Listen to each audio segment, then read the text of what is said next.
Oh, hi. Welcome back. I know it's been a while, but whatever. Um, so, a little bit of a different setup, but I have these really awesome new lights for videoing that I got for my birthday from my parents, which is pretty awesome. They're super supportive of this kind of thing. So they thought, here's some cool lights. And I was like, hey, thanks. Yeah. So I decided to do a makeup tutorial for this really, it's an easy look. I really like trying to do bold eyeshadow looks using only one color. So obviously this is black, but I really like doing this look in a burgundy too. I really hope you try it out because that would be pretty awesome, and I think you'd probably look really cool, you know, like that. I mean, if you're into it and stuff. So yeah. Okay, my eyelash fell in my little cup of water. Oh. Keep watching, I guess, and I'm gonna try and fix my eyelash. Okay.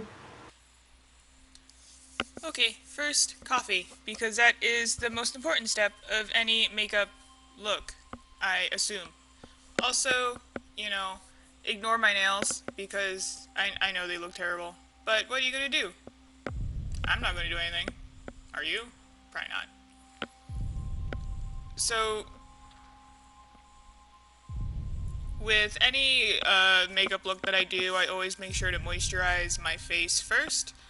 And I always use the moisturizer with an SPF in it. This one is from Simple. I really like it. And what I usually do is take some argan oil and put a few drops in my moisturizer. Argan oil, I have found that my skin does look better. It also seems to smooth out my dry patches a bit more since I've been using it with my moisturizer as such. And I was kind of afraid of using oil on my face because it's completely against any intuition you have about skincare. But it's not greasy, it doesn't stay tacky, and I have not broken out because of it.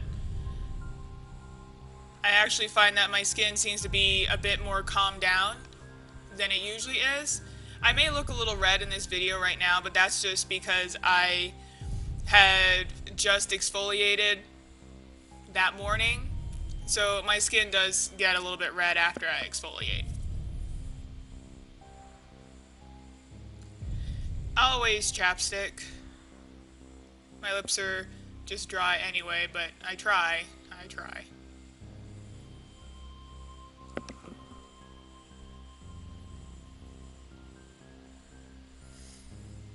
And then what I do as well is use a moisturizing eye cream on my lids because I do have more dry patches there, but I've noticed that my eyeshadow does look better throughout the day if my eyelids are nice and moisturized beforehand. I let the moisturizer sit in for about 5 to 10 minutes. Always let it sit in and do its job before you start applying your makeup. It seems to work better that way, and it doesn't interact with anything else that you put on your face then. Next is an eye primer, and you can see that I take mine pretty far out because my eyeshadow usually goes way bigger than it probably needs to, but what are you gonna do? I like it. If you notice, I also seem to shove it through my eyelids. Don't shove things through your eyelids. Bad idea. But I do put it through my eyebrows because I don't really do anything special with my eyebrows except fill them in with an angle brush and an eyeshadow of my choice. So the first thing I do is I put a base eyeshadow down all over my lid, and this one is pretty translucent, and it's basically just so I have a blending agent all over my eyelid for this look. This look is all done in black eyeshadow. You could do it in any other color really, but it definitely helps getting the blending gradient down if you have a base shadow. And I always forget to do this before I do my base shadow, which is just, wow, that's a lot of powder in my hair. You just put a little bit of translucent powder, or I guess in my case, a ton, all over, underneath the eyes, down the cheeks, over the nose. It just catches a lot of fallout. And if you get it on your cheek, usually you can just brush it off with a little bit more powder. And it doesn't do all smearing and streaking and stuff. It's terrible stuff. So the first thing I'm going to do is I'm going to take my black shadow and just outline the initial shape that I want the inner part of my eyeshadow to be. And it's basically just right above my crease, around the corner of my eye, and then it sits just on my lower lid crease. If you don't want to accentuate your lower eyelid, you can basically take it further down or put it right up against your eyelash line. I, for some reason, get a kick out of accentuating my lower eyelid, even though I'm sure it makes me look tired.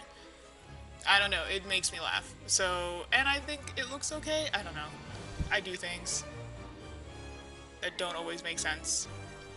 Next, what I'm going to do is I'm just going to use the same brush and just get the outer shape down, just so I have basically a target of where my eyeshadow will be going.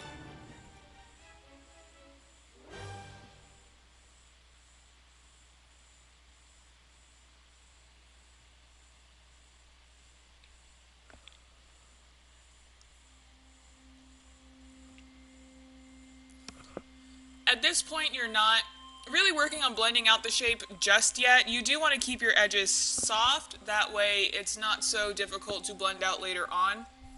But right now you're just trying to get the initial shape down and get them even on both sides, basically. But keeping your edges soft so they just are a little bit easier to blend out later on. And I'm just constantly checking one against the other to make sure that they're even. It's not always perfect, but really when your makeup's like this, no one really notices, hey, that's slightly uneven. Believe me, it's not the first thing they notice. So I'm taking a softer eyeshadow brush, adding more color, and then also starting to blend out the edges, especially underneath my eye. The look is already harsh enough going under your eye like this, so you may as well soften it out by fading it out. And then I'm going to take an even softer but more densely packed brush and do more blending. Blending is basically what makes this look what it is, and you can already see the difference between one and the other. There is more blending to follow, as you see. And that little bit on the outside corner of my eye, you can keep it as sharp as you want. You can define it with liquid eyeliner, keep it sharp, blend around outside of it. I kind of just play with it sometimes. It doesn't always end up the way I think it's going to. I think this time I just wanted it to be all blended out, but still with kind of like a darker pointed shape, so you know that there is an edge there.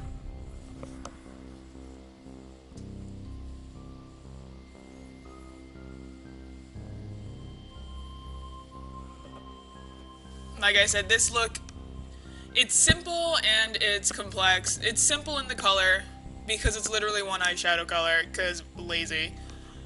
But it's complex in the amount of blending that goes into it. I really feel that blending will make any look, even cut crease looks, kind of like this one here, even though it's not really a true cut crease because the inner eyeshadow shape has not really been cut. It's still a soft edge, but it still is a dramatic edge on it.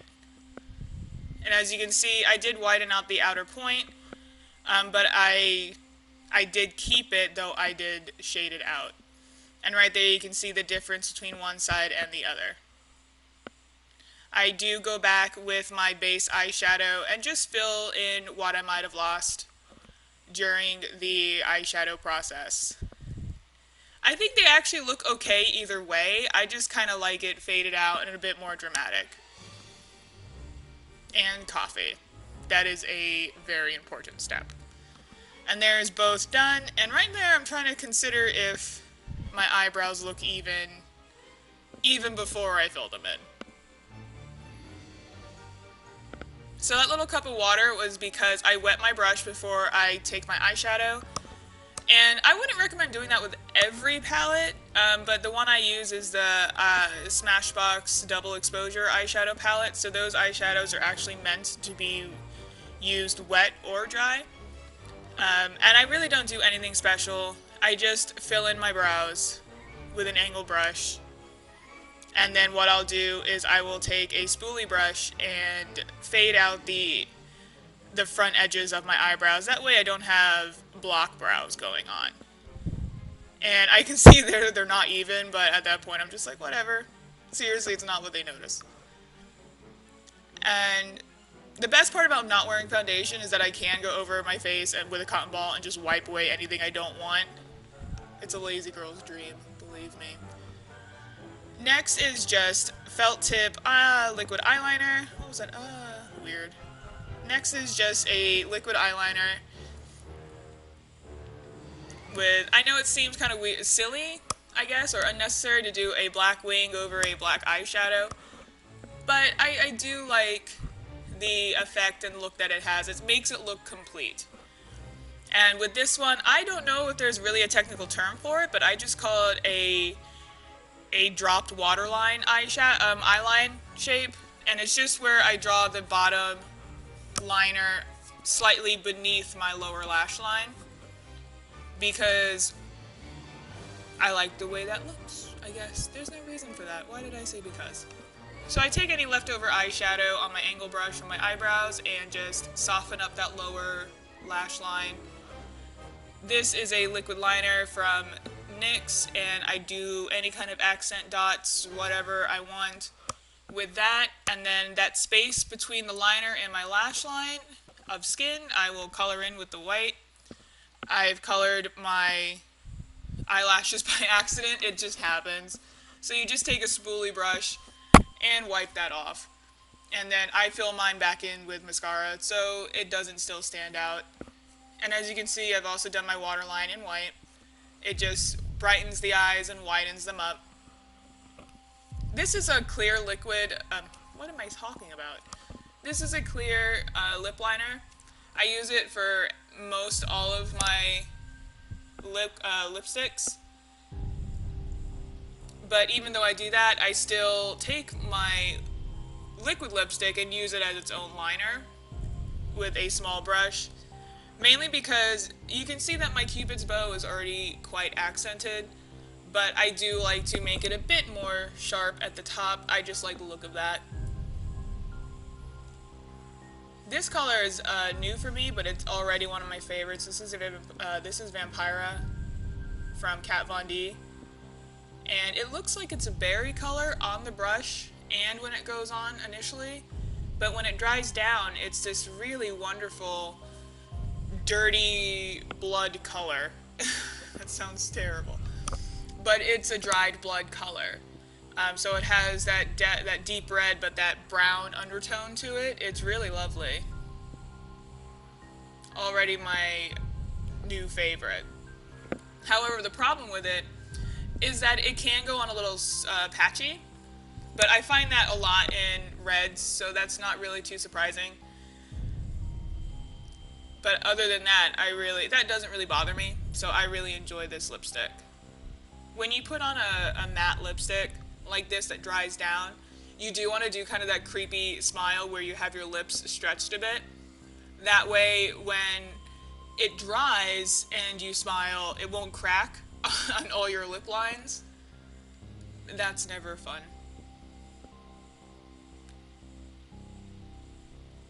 So always do your creepy smiles. I do mine anyway, whether I'm wearing a lipstick or not. And then you let that dry. And then it only takes about a minute for these ones to dry down.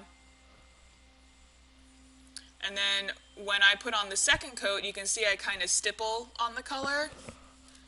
And that just helps me get a more even